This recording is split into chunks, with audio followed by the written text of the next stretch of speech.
Viral ngayon sa internet ang video ng dimanoy mga bihag na ginawang human shield ng grupo ni Nur Miswari sa kasagsagan ng krisis sa Zamboanga City. Mariing itinatanggi ng MNLF o ng Moro National Liberation Front na ginamit nilang human shield ang mga taong makikita sa video.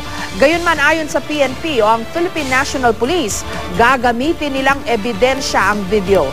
May report si Ian Cruz.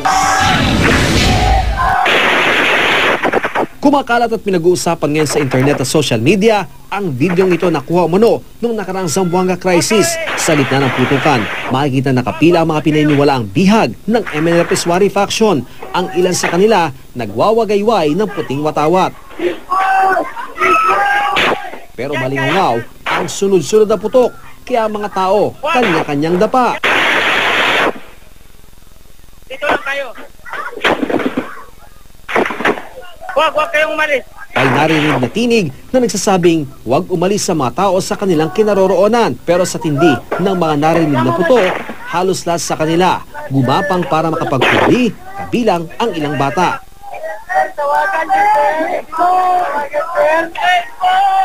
Habang nagkakagulo ang mga umano'y bihag, makikita namang nakakubli sa isang gusali ang ilang umano'y MNLF fighter. Kapansin-pansin naman sa drainage sa kapwesto ang may hawak ng 90RR bazooka. Maya-maya, ipinutok na ang bazooka. Kitang-kita rin halos nabugahan ng tinatawag na back blast ang mga umano'y bihag sa likod. Alam na ng Armed Forces of the Philippines ang pagkalat na naturang video.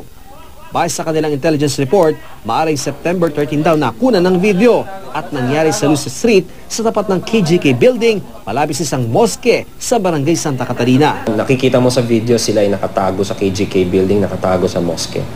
Itong pag-wave ng flag is to stop AFP operations against them by using the civilians as shields. Alam nila na ang inyong kasundaluhan ay hindi puputok laban sa mga sibilyan. Labis o nalagay sa panganib ang mga tao sa ginawa ng mga rebelde kahit may puting watawat at may sumisigaw ng ceasefire. Kita naman daw na hindi gustong sumuko ng mga rebelde. Tumagal daw ng may 3 linggo ang krisis dahil sa pag-iingat ng tropa ng pamahalaan na matamaan ng mga bihag.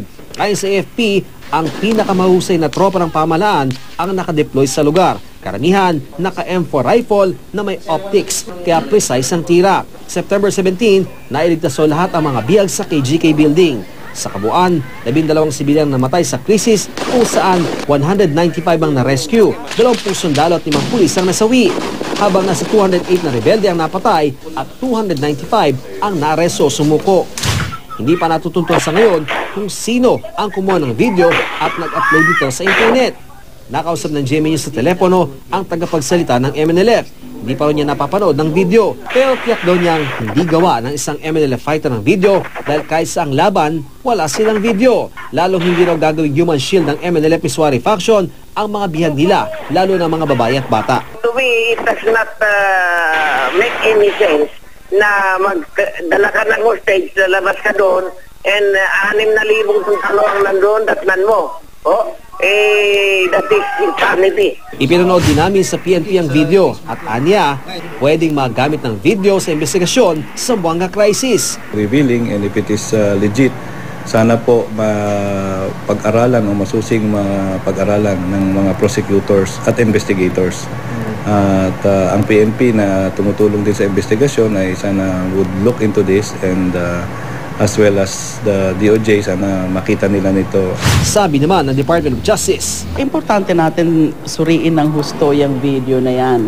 Kaya nga tumagal ng ganon yung crisis, tumagal ng ganon yung sitwasyon na yan, almost 3 weeks. Because nga, ingat na ingat yung government security forces. Ian Cruz, GMA News.